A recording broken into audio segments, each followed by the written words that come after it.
আসসালামু আলাইকুম। সম্মানিত দেশবাসী, আমার বাড়ি বিশ্বনাথ থানা 1 নম্বর লামাহাদি ইউনিয়ন, পোস্ট অফিস ফরগনা বাজার, 8 নম্বর ওয়ার্ড, গ্রাম রাজাপুর বরবাড়ি।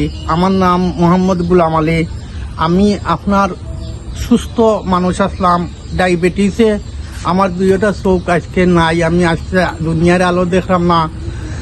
দয়া করি আপনারা আমার দেশবাসী সাহায্য করতা। আমি একটা ঘর তুলতাম, আমি টাউনও থাকতাম বালা অবস্থায়, কিন্তু বর্তমানে টাউনও থাকার মতো নাই। আমার চোখ নাই, আমার একটা ছেলে নাই, 3 মেয়ে, 2 মেয়ে বিয়া দিছি, একটা মেয়ে আমার ছোটো রয়েছে।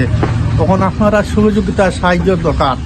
আপনারা আল্লাহ দেওয়া দন দৌলত যাও দিস দন মালটা কি আমারে সাদগায়ে দাঁড়িয়া করিয়া আমার ঘরটা আপনারা বানাইয়া দিতা।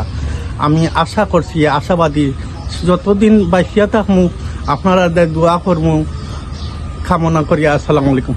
তারা তিন ভাইয়ের মাঝে সে তার জীবনে কর্মজীবী একটা দোকানের দায়িত্বে কর্মচারী হিসাবে আসিল।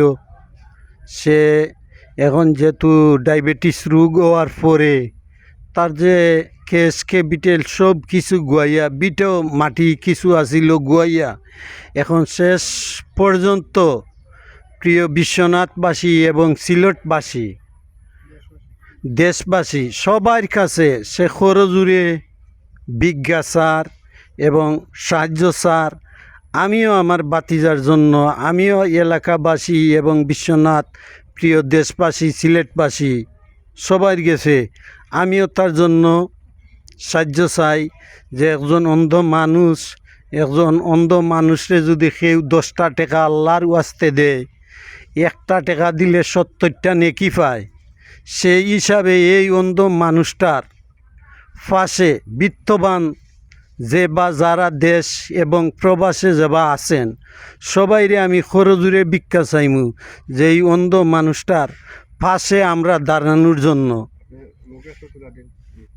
সেই মানুষটার পাশে দাঁড়ানোর জন্য তার বর্তমানে 3টা মাইয়া, 2টা মাইয়ার অলরেডি বিয়া হয়েছে, একটা মাইয়া বিয়ার উপযুক্ত ঘরও তার বর্তমানে চক্ষু গেলে কি ডেইলি সে 100 থেকে 150 টাকার ওষুধ খাইতে হয়। সেই জন্য আমি আমার এলাকাবাসী এবং বৃহত্তর সিলেটবাসীর কাছে আমি অনুরোধ জানাই, আর তার জন্য এই গড়টা নির্মাণের জন্য আমি অনুরোধ করি, আল্লাহ সদগা হিসাবে আপনারা দান রে কবুল করব তার পাশে দাঁড়ানোর জন্য। আসসালামু আলাইকুম ওয়া রাহমাতুল্লাহি ওয়া বারাকাতুহু।